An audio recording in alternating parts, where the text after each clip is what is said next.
Off the bat, I want to say, if you are one of those people who feel like budgeting is for the poor and needy, honey, you have been very, very, very, very misled. All right, let's talk budgets. Now, when it comes to budgets, the one thing that I feel like is really, really, really important is knowing exactly how much money you are bringing into your household. That means every red cent that you earn, whether you're earning it mowing grass, or you both have 2 full-time jobs, or you doing hair in your kitchen, every cent that you have needs to be accounted for if you want to live on a budget and kind of build your savings account. Because if you feel like you got a lot of extra money, then you're going to do a lot of extra spending, because extra money can just be wasted. So for budgeting, in my opinion, there can't be anything called extra money. So the first thing you need to do to start your budget is to make sure that you have 100% accountability for the money that you make. Once you got all of your money in one place, you can kind of figure out what you can do with that money. So the next thing that I did for our budget, and the one thing that I tell people to do with their finances whenever I'm helping someone, is I always tell them, once you know how much you make, you can know how much you need to cut back on the things that you are spending your money on. So that's number 2. Figure out what bills you have to pay, the things that absolutely positively have to be taken care of.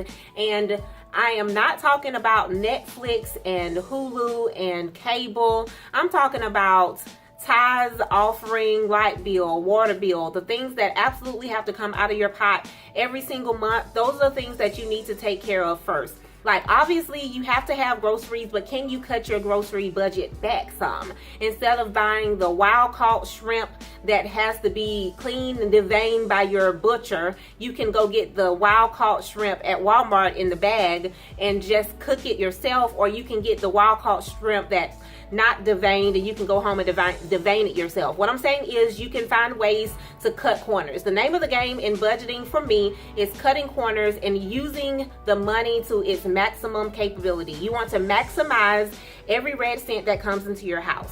So with that in mind, the third thing is going to be goal oriented. Some people say they don't have any goals when it comes to saving money. You're just saving money to save money.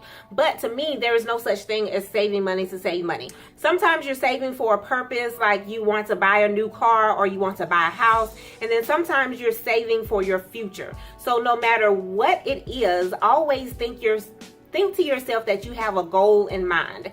Be goal oriented, so that in your mind, everything that you're doing is for a certain purpose. And even if you already have a large saving account, your purpose should be for your children's future, or so that if you come to a bump in the road, you don't have to borrow money from anybody. So that's what I mean by just having a savings purpose. Because when you have a savings purpose, you're going to always save money because you have a reason to save money. And then you don't pull from your savings account because it's there. You only have a certain amount of money in your checking account, and now you want to ball out just because you want to ball out. You're not going to pull from that savings account because you know it's serving a purpose.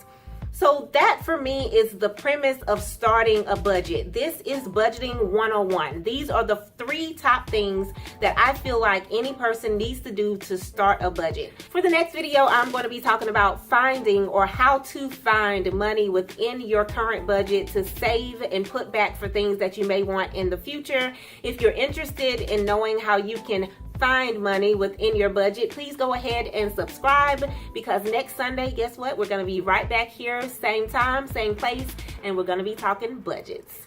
Thank y'all so much for watching. Please go ahead and subscribe if you want to know more about our budget and how you can set up a budget of your own. And until next time, I'll talk to you later.